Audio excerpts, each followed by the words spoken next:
I tried to talk to her.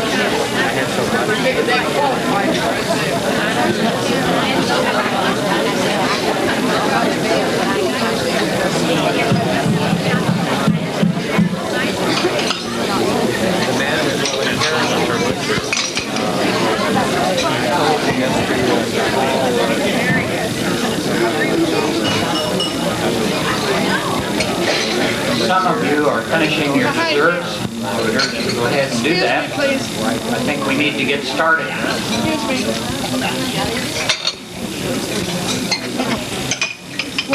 I am honored again this year to get to be your master of ceremonies and to be with the people at this table. It appears that a high percentage of the people in the Carnival Glass Clubs are retirees. How many of you consider yourself retiree, or how many are?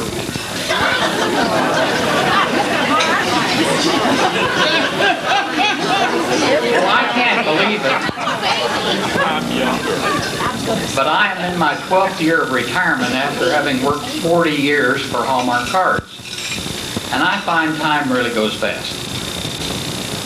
Retirement, though, is a wonderful lifestyle, and if you have a spouse, you probably have found that you spend the afternoon discussing what you're going to watch on television that evening so that you'll have something interesting to talk about the next morning.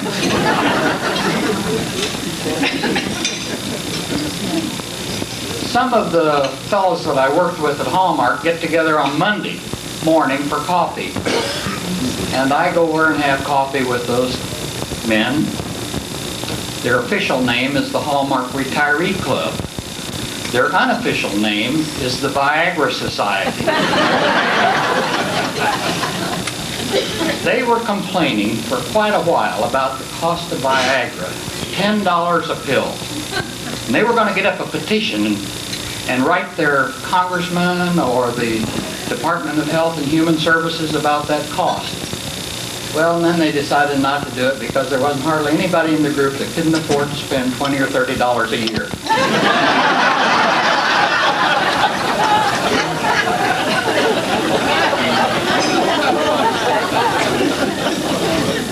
Sometimes when you're retired, your time gets all mixed up. Men can spend 4 hours sitting out on the lake waiting for fish to bite, but they can't spend 10 minutes sitting in the driveway waiting on their wife to finish her makeup. It's really strange. One thing about retirement, though, you tend to get older as you retire. And that's not good. You know you're getting old when you stop sleeping with your teeth. Another thing bad about retirement is that your income is usually pretty stable.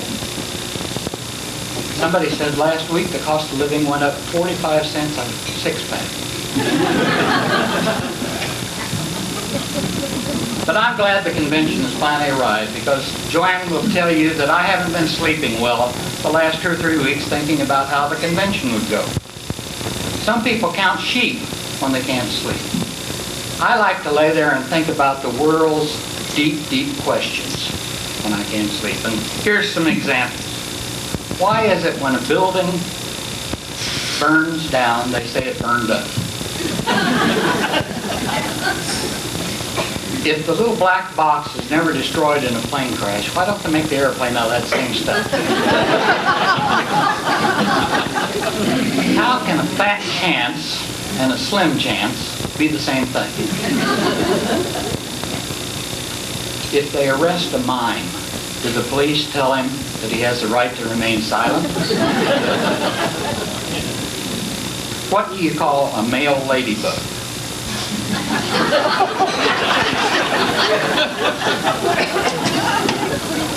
And why did God let Charlie Mokel have all those Millersburg pipe humidors and he didn't let me have any?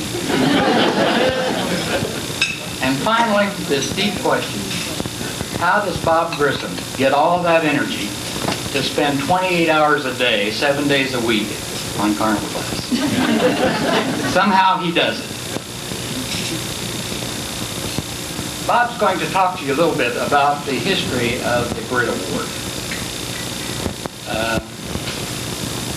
But at this table are quite a few of the award winners, but you know, John and Lucille was originally established for them. But after them, Boyd and Lucille Whitley received the award, Carl and Fern Schrader, Chuck and Marge Kramer, Marie McGee, the Grissons, George and Mavis Loescher, Richard and Carol Sinclair, and now this year it's going to be Tom and Sharon Mordini. Somebody asked once upon a time, a few months ago, how do you decide who is going to receive the award? And we did put together some criteria, and I thought you might be interested in some of those. And I'll just read what we put in our record. John and Lucille Britt shall always serve as the model for those collectors who are to be considered and selected to receive this coveted and prestigious award. Those who receive the Britt Award shall be longtime Carnival glass collectors who have made significant and recognized contributions to the advancement of the Carnival glass collecting hobby. They are those who are universally respected and held in high esteem by their fellow collectors throughout the whole Carnival glass world. They are those who are noted for their friendship and congeniality with both new and longtime collectors. They are those who have been members and supporters of at least 2 Carnival glass clubs. They are those who have authored articles or contributed to articles or to Carnival Glass Club newsletters or Carnival Glass publications. They are those people who have developed and or presented programs or who have assisted with programs at Carnival Glass meetings or conventions. The failure to meet all of these requirements will not automatically disqualify candidates. Special circumstances shall always be considered in making these awards. But I think as you go down that list of suggested criteria for the award, you'll agree that our recipients over the last few years have met those qualifications. And I'm sure many of you meet those qualifications. It is a prestigious award, and it's something that we are privileged to have a part in. And I'd like Bob Grissom to tell you a little bit more about the history of the award.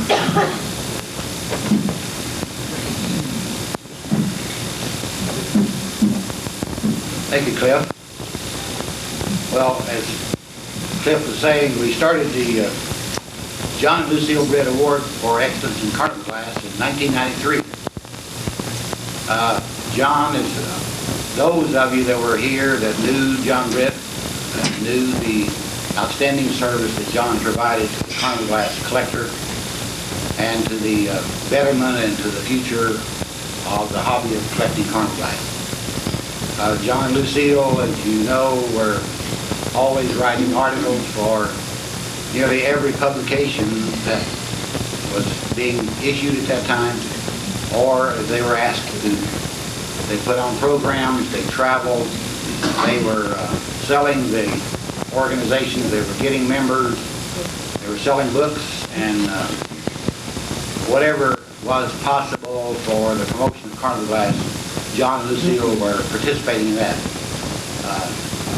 I can remember, and I've been instrumental in putting out the Hogan Notebook series, and on many occasions you could always get all the information that you could get from everybody, and then afterwards you called John to get the rest of it. He was always there, always willing, and he had the photographs. And I think that in the past years of John's life, he bought glass just for the purpose of writing an article. And you know, you would say sometimes when you see John at an auction, you wonder, well, why did John pay about 3 times the going rate for something? But he was there, and John wanted to write an article that he wanted to be, so he bought it so he could write an article and take a picture. And I have, I think that after John passed away, Eileen went through and sorted out about 45 boxes. It's all in my basement. So, along with a lot of other Hoga supplies, my basement is getting pretty full.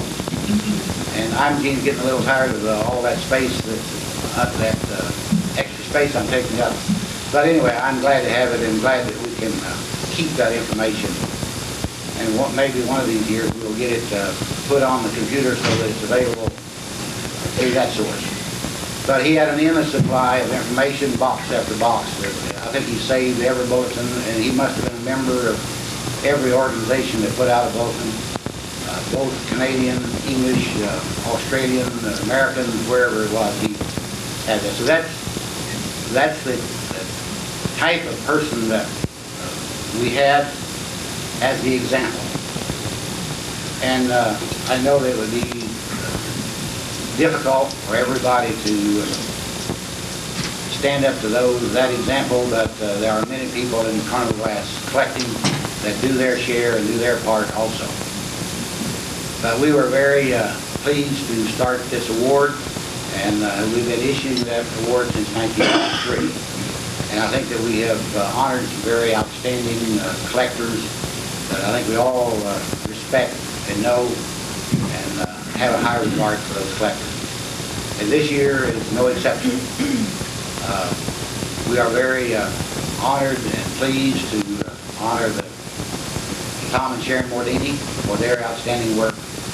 And all of you, probably all of you have rolled up that little Mordini price guide. Everywhere you go, you have it rolled up in your hand. And you go in and look at a piece and run back out the car and look at the Mordini press guide. What does it sell for? So we know that we all take for granted that information, and just, every year we put our $9 or $10 down and we get booked. But it took a year's effort and a lot of work for that book to occur at the end of every year. So we can all look back and compare and do a lot of research on prices. You see a lot of articles written and they said, we looked through the Mordini press guide for the past 10 years. This is what happened. So we take for granted sometimes the effort that we have at our fingertips. But it didn't just happen. It took a lot of work. So, and Tom's been in a lot of organizations. He's probably, like Britt, he's probably a member of every organization that's out there.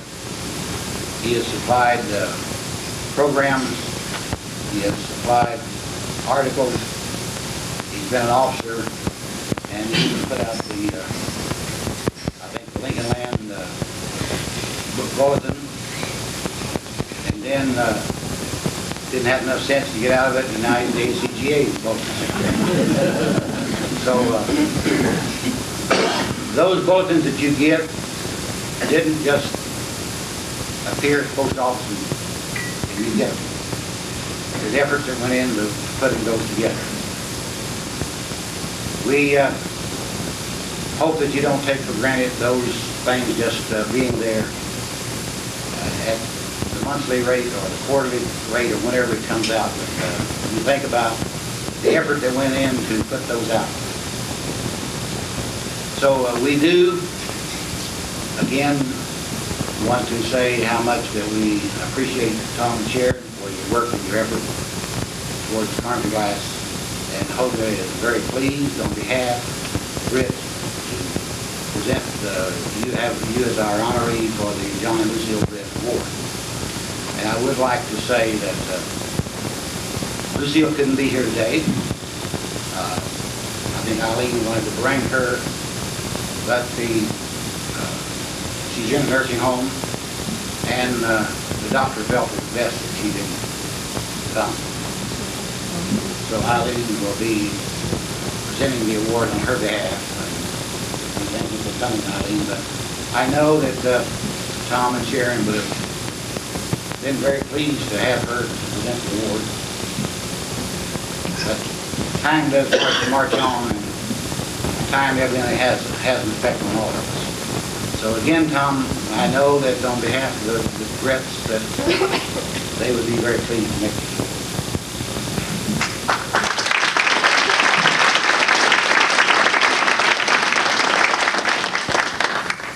For the first 60 years of my life, I thought that MPG meant miles per gallon.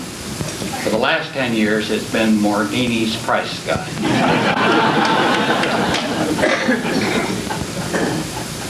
I'll tell you a little bit more about Tom and Sharon that Bob didn't talk about. They grew up in northern Minnesota. And Tom was in the Navy and got out of the Navy in the early 1960s. Sharon said that her grandmother had given her a piece of Carnival glass, and they had had it quite a few years before they became real collectors, and they needed something to do together. They were married in the early 1960s and been married, what, 39 years? Been married 39 years. They had 3 daughters. But in the 1970s, late 1970s, they got interested in Carnival glass because it's something they could do together. Tom worked for Honeywell for 37 years, and he's been retired now for a couple of years, if you can call it retirement.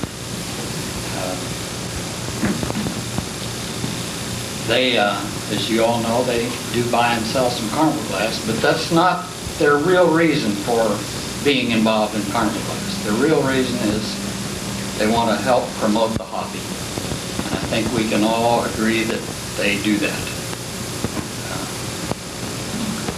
And they've been very active in many clubs, as Bob said. They're co-editors of the American Carnival Glass newsletter. Tom has been vice president of the International Club. He's been treasurer of Lincoln Land. He's been past president and past editor of the Lincoln Land Club. 2 years ago, they were elected into the Carnival Glass Hall of Fame, which was established by the American Carnival Glass Association. And so today we're here to honor these two, and I'm going to ask some of these other gentlemen here at the table to make a few remarks. And I'll call Carl Schrader first. Carl?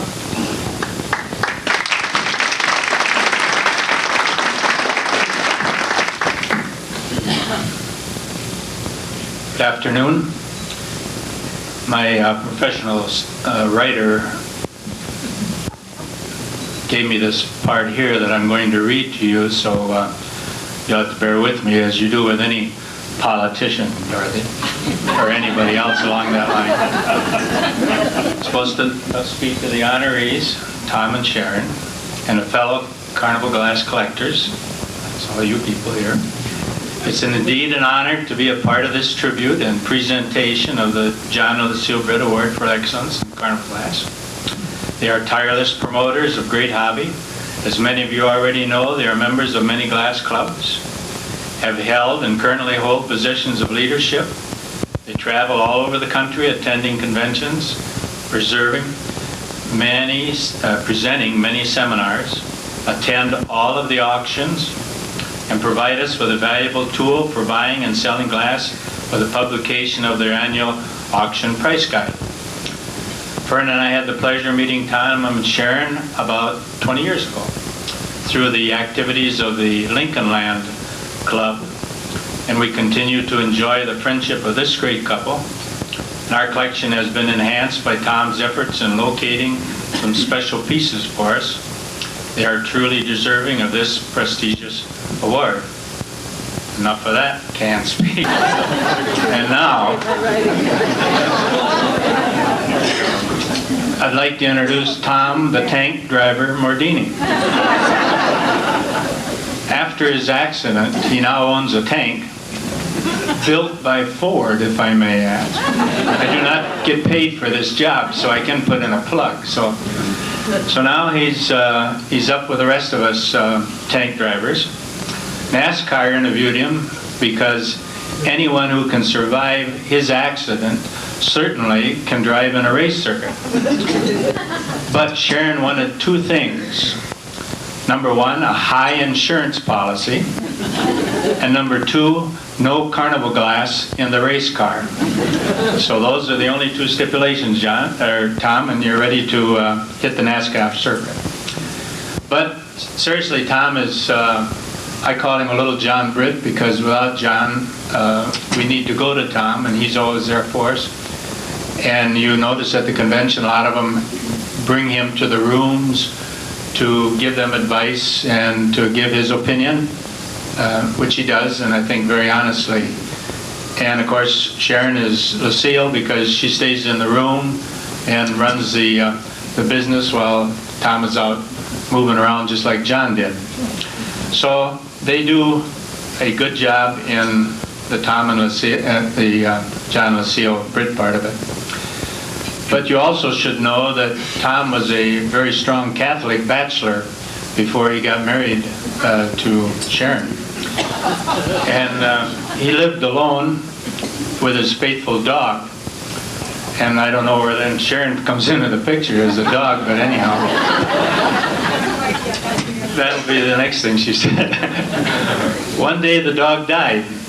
And so Tom went to the priest and he said, "Father," he said, "you suppose you could give a little special service for my dog, because, you know, he's part of the family and it really means something to me." And Father said, "Oh, I'm sorry, Tom." He said, "We just don't do that for animals." But he said, "There's a new church just down the block." And he said, "I'll bet you they would do a service for you." So Tom said, "Well, you suppose, you know, a $5,000 donation would help that cause any?" And the priest looked at him and he said, "Holy Mary, Mother of God, I didn't know your dog was Catholic."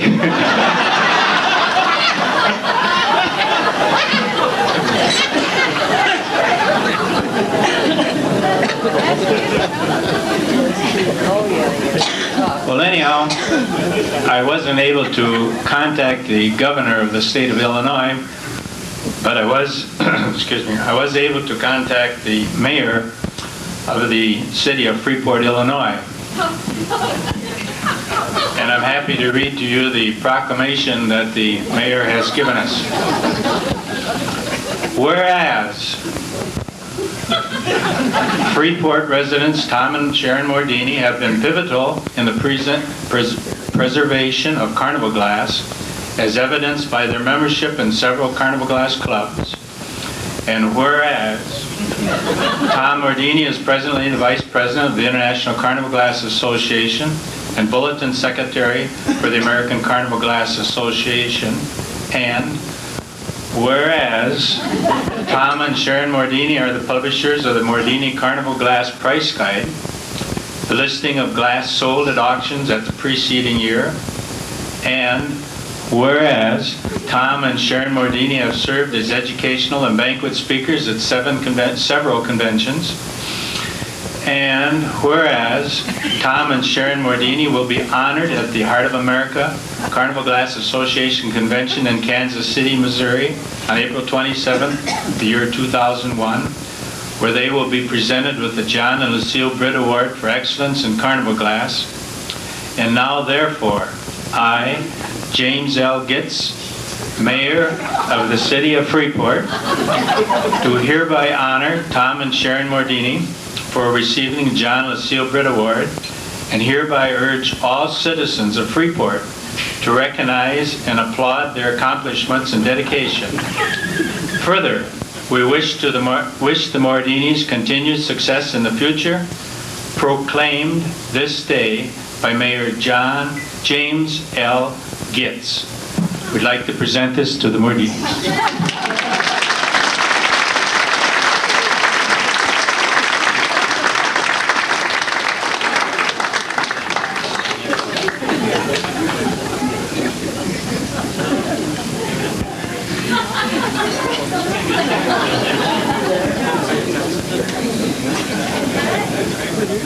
We've asked our friend Richard to say a few words.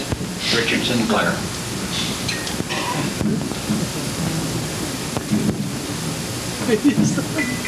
I thought that Carl was going to say that the mayor had, that when he got done with the whereas, that he was going to put an application for club membership in the paper or something like that.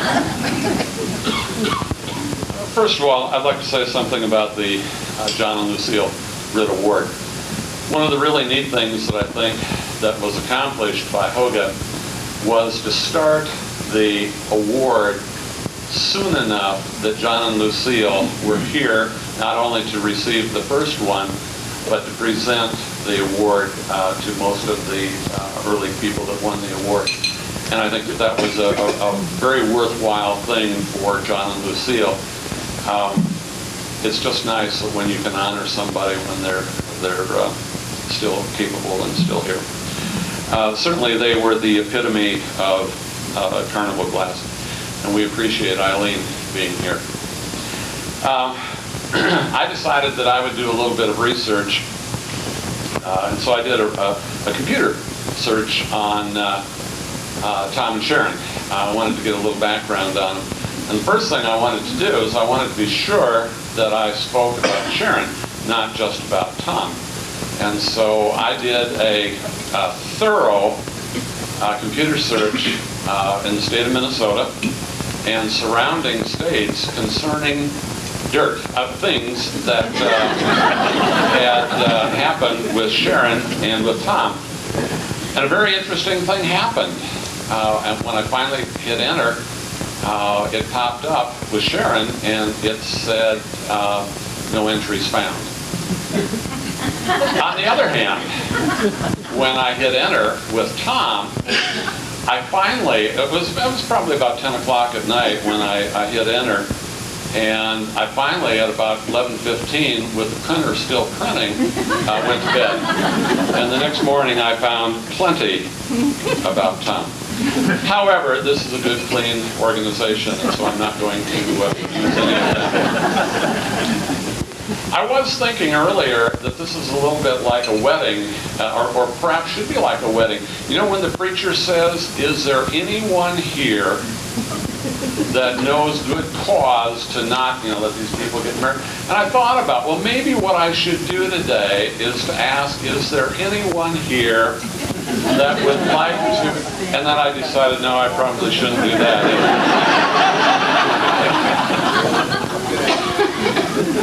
One of the things that I've often told crowds like this is that I only tell the truth. And I know that many of you don't believe me, but it is.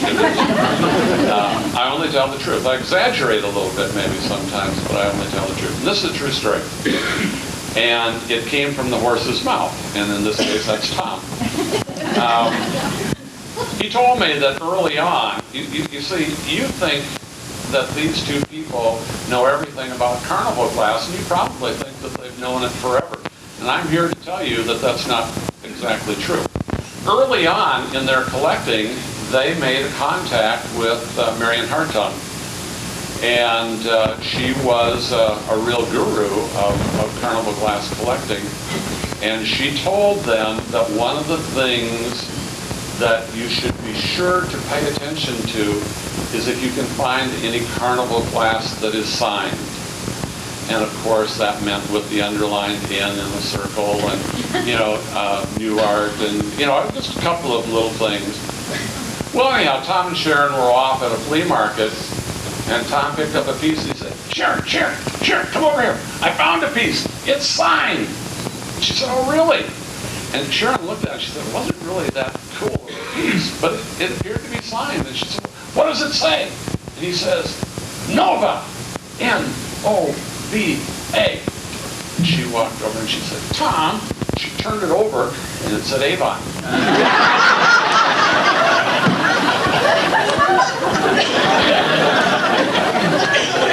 That is a true story.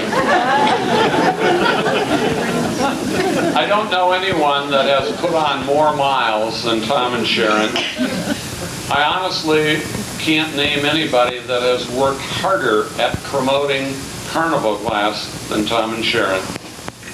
I have no recollection of anybody finding more good Carnival glass than Tom and Sharon. And truly, I congratulate them and I thank them for being wonderful ambassadors of our beloved Carnival Glass Search. So congratulations.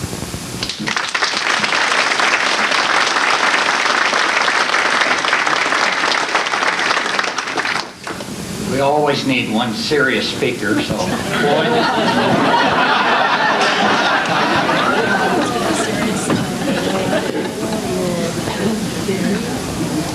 I certainly agree with Sinclair on most of your definitions.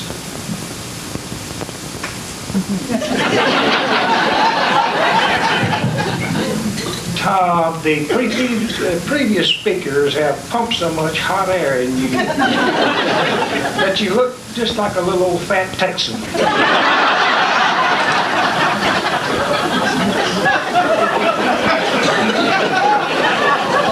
All you need is a little Purina Mills gimme cap and a water sugar.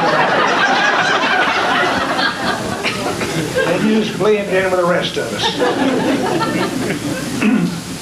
Cecil and I had a lot of worry about you getting this award. We sat around and we were in the dumps for a while. We concluded that you would be in the insane asylum in about 6 months.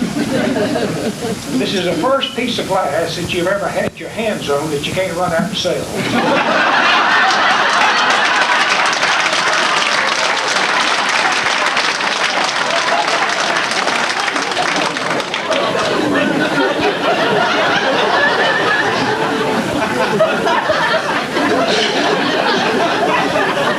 It'll get you, baby.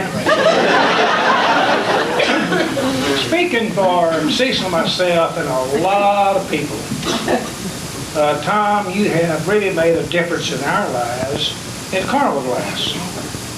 Especially for about the past 8 years.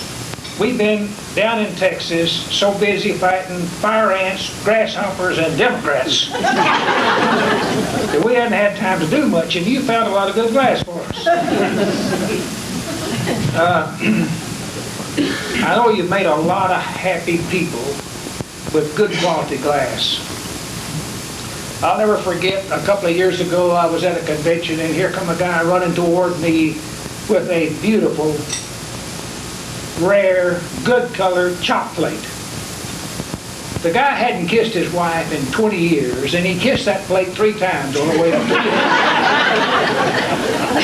And when he got up close to me, I could see the plate.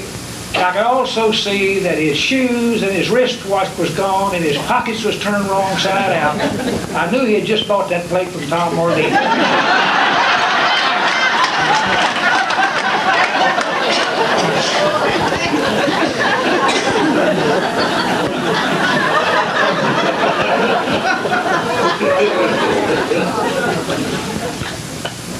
Interesting little thing happened to me not too long ago. Down in Houston, a man, his wife tossed him out, my friend. Tossed him out in the yard and filed for divorce. And the only thing, she got the house and the furniture, the pickup truck, the dog, and the barbecue grill. And the only thing he got was his little Carnival Glass collection and his golf clubs.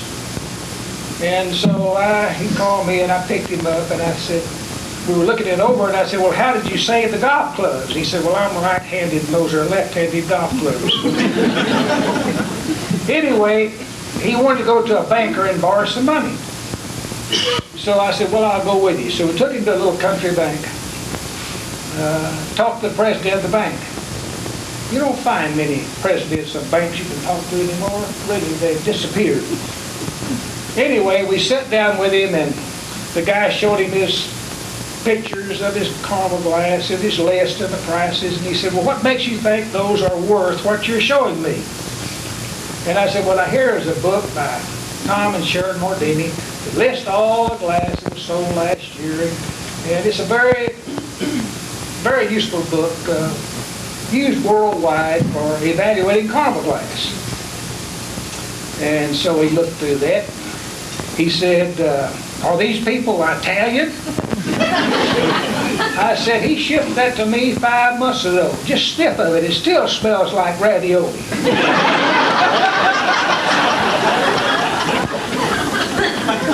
And he said, well, what about that? He said, I'm going to approve the loan. And it didn't hurt any that the guy was named Luigi Pizzatola.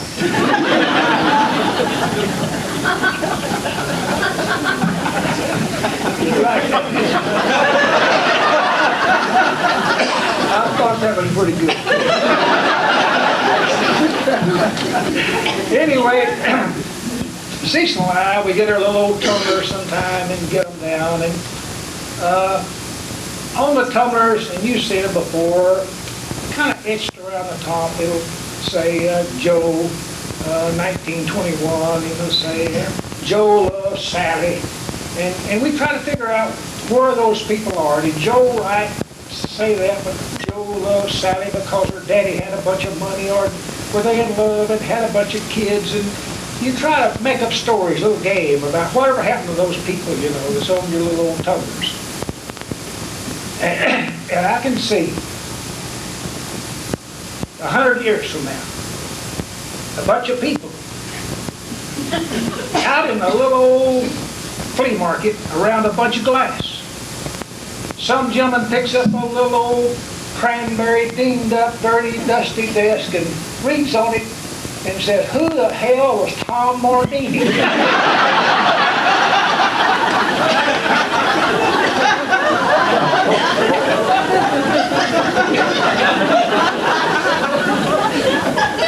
And in a great chorus, they all around them say, why, don't you know, he was a giant in Carnival glass at the Garden Central. Congratulations.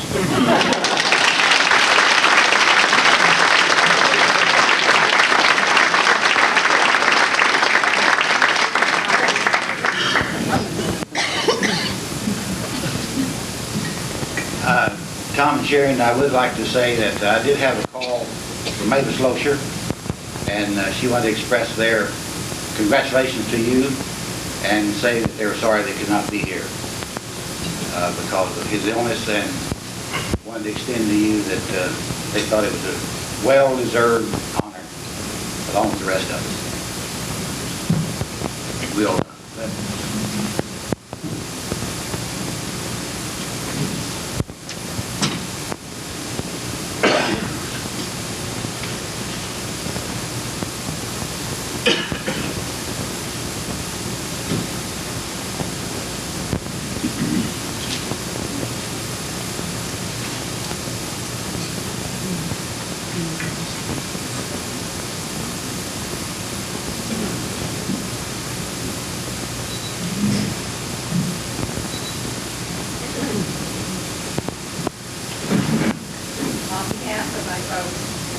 Sharon, we were very, very pleased.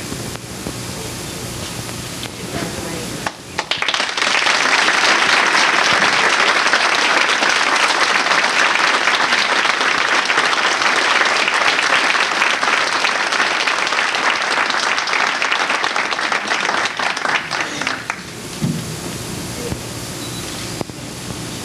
It'll still be 100 years.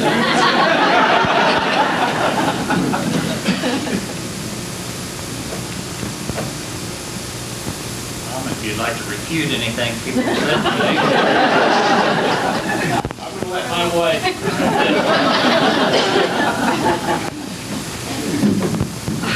I don't know if I can do this. You know, I never do any of the talking. You know that by now. But thank you so much, everyone's officers and the board of Hogan for nominating us for this award. And I'd like to thank all of the people here. Yeah, and I tried to get Dorothy Morgan to come up here, but she wouldn't take a bribe. I haven't paid him yet. That's true. But I want you to know that the last time I spoke to a group was in 10th grade speech class, 1959.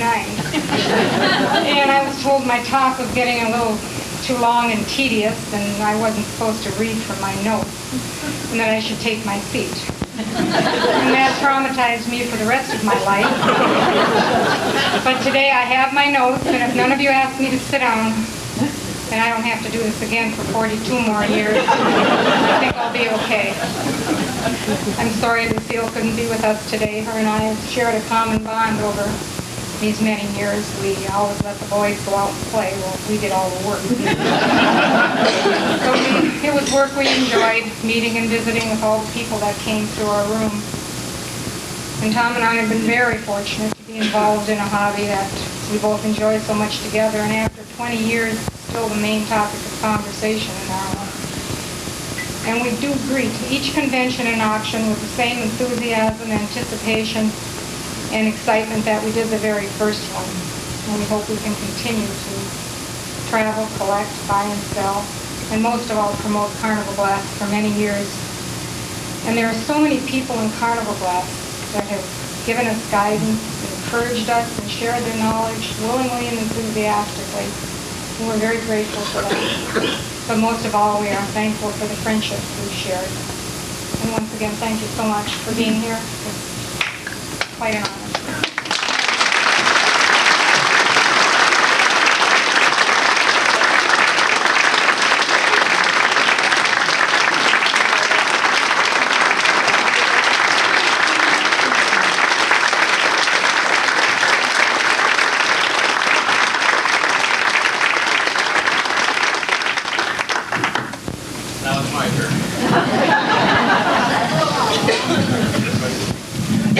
No notes.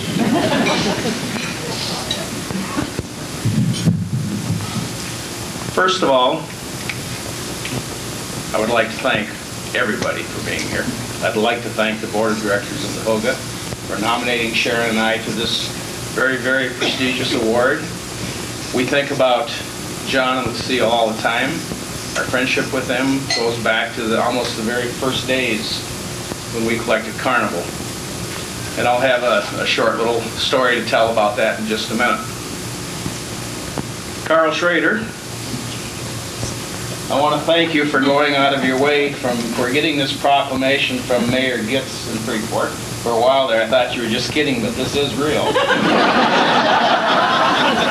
Unfortunately, I have to tell you that we just had an election in Freeport about 2 weeks ago, and I had Mr. Goobelman sign in my front yard. It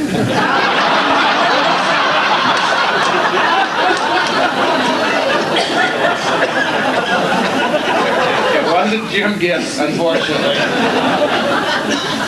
Although he has been a good mayor, so I appreciate you going out of your way to do that. That's very nice. Richard, thank you for your kind words. Richard and I are president, and I'm the vice president of the International. And Richard is going on he's in his third year, getting ready to go into his fourth year. And he told me that we have to have a meeting today sometime, and he has to find any way that he can, I have to try any way that I can to convince him that it's not time for me to become the president. Richard is convinced that it is time. So we'll talk about that tonight. Richard approached me about 3 years ago and said, you know, Tom, I'm the vice president of the International. And he said, I'm going to probably ascend to the position of president in 2 years. That's the way things are done in the International. And he said, I'm going to need a vice president. And he said, I want you to be that person. And I thought about it for a while, and I thought, I can tell him anything. 2 years is a long time. So I said, sure, Richard. 2 years from now, when you're ready to be president, talk to me, and I will probably agree to that. Well, it wasn't even 3 minutes later. Richard came back to me, and he said, guess what? He said, our current president is not going to run again. He says, I'm the president and you're the vice president. Those 2 years went by very fast. Floyd, thank you for your words of wisdom. I was wondering why you were up here. You mentioned golf. You still do golf a lot, don't you? Yes. Do you still golf on the day after Christmas each year, like you used to with your friends from the oil company? You still do that? A few years ago,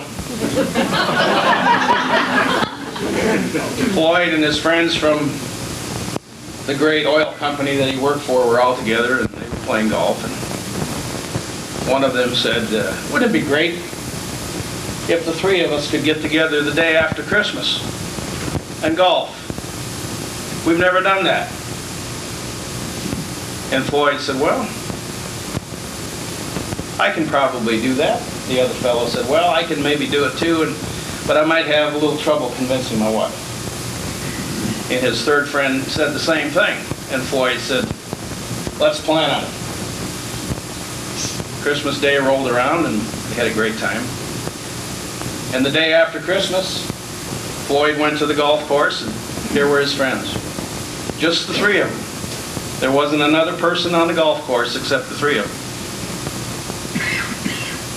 Floyd was ready to go, and his friends were there saying, boy, that was tough. It cost me a diamond ring this morning to convince my wife that I should go golfing.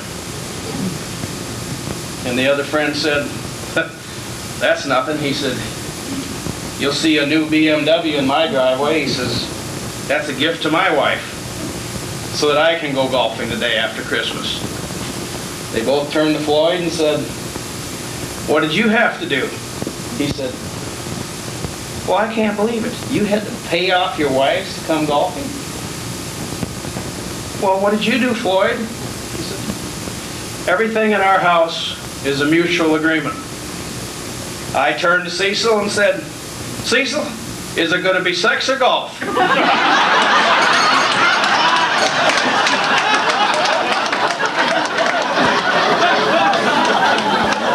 Cecil said, don't forget your sweater, it's cold out there.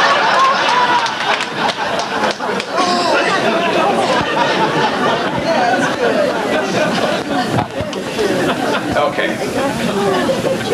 I want to reflect just a little bit about our early times in Carnival Glass when we were back in Illinois. Sharon said that I was the busy one in the family if I wasn't golfing or hunting or fishing or bowling or going to 14 years of night school, that she didn't know what she'd do because with all those activities we wouldn't have had much of a marriage.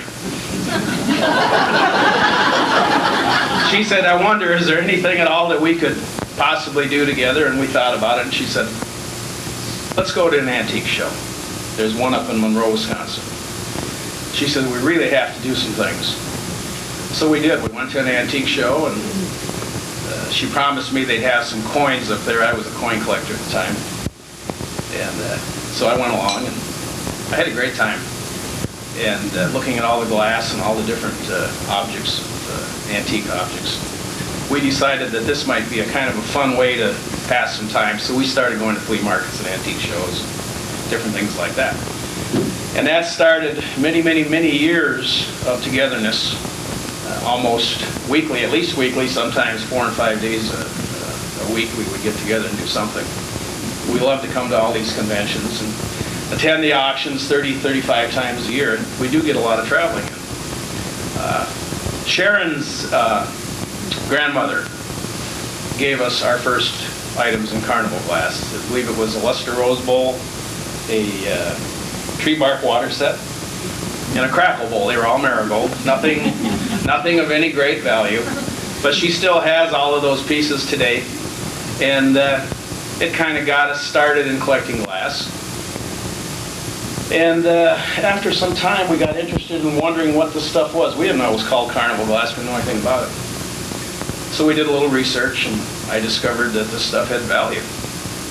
And I thought, you know, this might be kind of fun to go out and find some of these things.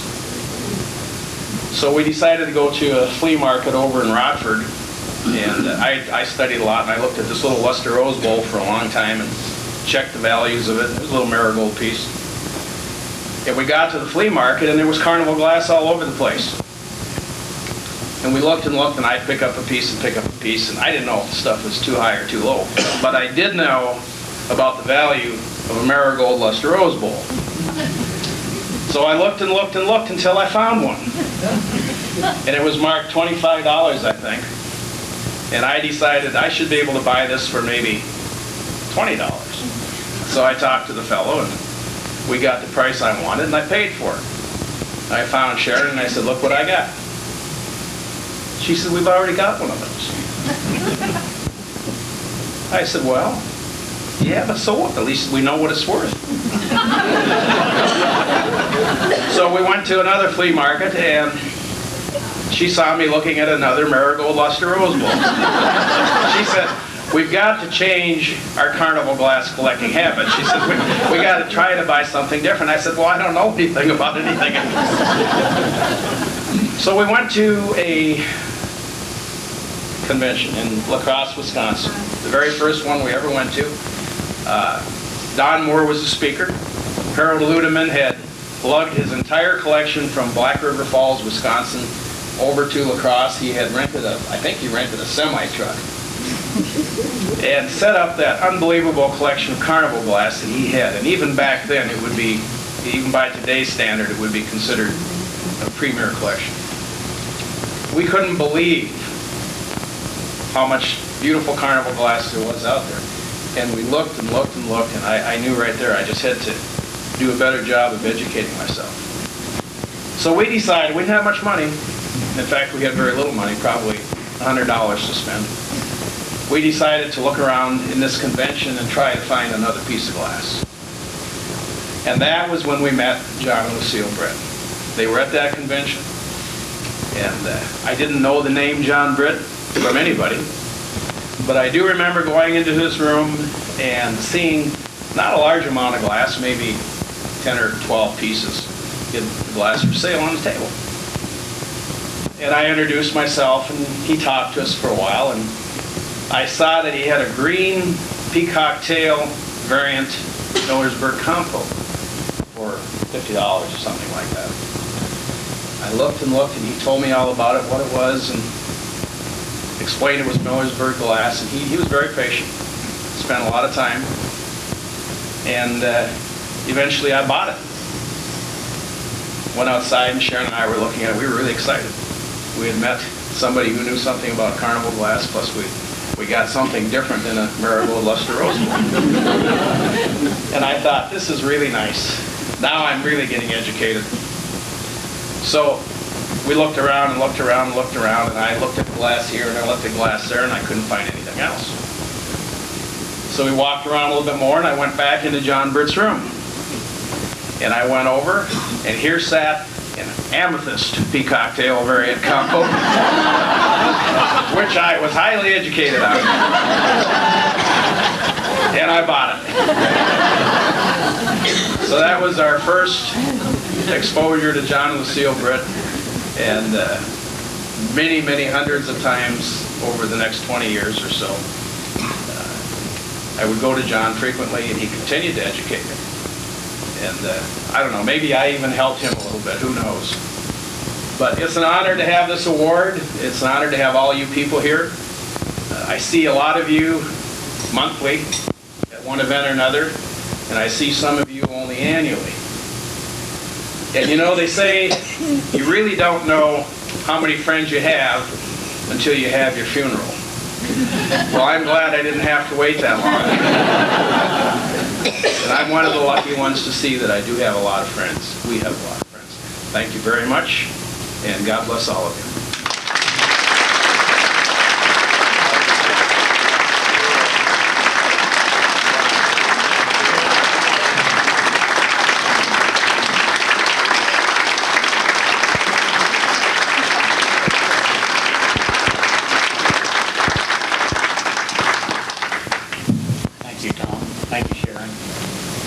Remind everyone we will have the business meeting this afternoon.